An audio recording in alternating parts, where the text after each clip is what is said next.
ఇప్పుడు చూస్తున్నవి చాలా స్పెషల్ తెలంగాణ వంటలు అనమాట.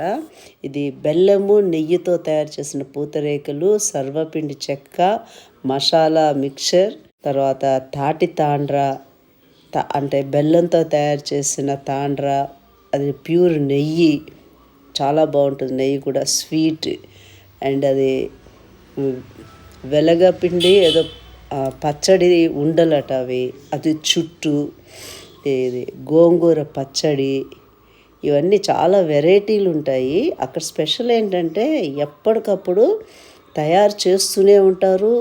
అలా అక్కడ పెద్ద పెద్ద ట్రాక్టర్ లాగా వచ్చి బస్తాలతో సేల్ అయిపోతూ ఉంటాయి. చాలా బాగుంటుంది, టేస్ట్గా ఉంటుంది. తెలంగాణ వాళ్ళకి అయితే అదిరిపోతుంది ఆ టేస్ట్ కానీ, ఐటమ్స్ కానీ రకరకాలు ఉంటాయి అన్నమాట. ఇవి ముఖ్యంగా స్టాక్ ఉండే ఐటమ్ అయితే కావు.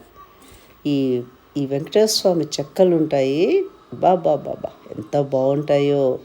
బెల్లంతో తయారు చేసిన పూతరేకులు భలే ఉంటాయి.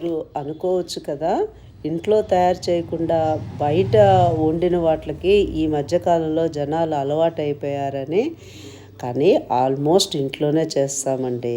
గబుక్కుని ఎవరైనా ఇంటికి రిలేటివ్స్ వచ్చినా, ఏమైనా గబుక్కున కావాలన్నా కూడా అది మనకి వెంటనే మనం చెయ్యలేం కదా, వాళ్ళకి ఏదో పెట్టాలనే మనకి ఆశ ఉంటుంది. అలా టైంలో ఇలాంటి ఫ్రెష్ ఐటమ్స్, స్టాక్ ఉండకుండా ఉండే ఐటమ్స్ దొరికే ప్రదేశం అన్నమాట తెలంగాణ వంటలు.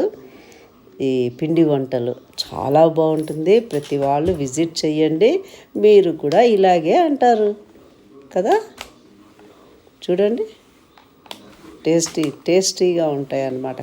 కారంగా ఉంటాయి, చప్పగా అయితే ఉండవు. చాలా బాగుంటుంది. ముందు అయితే మేము అక్కడ ఏం బాగుంటుందిలే అనుకున్నాం అన్నమాట. ఒకసారి వెళ్ళి టేస్ట్ చేసిన తర్వాత బాగా నచ్చింది.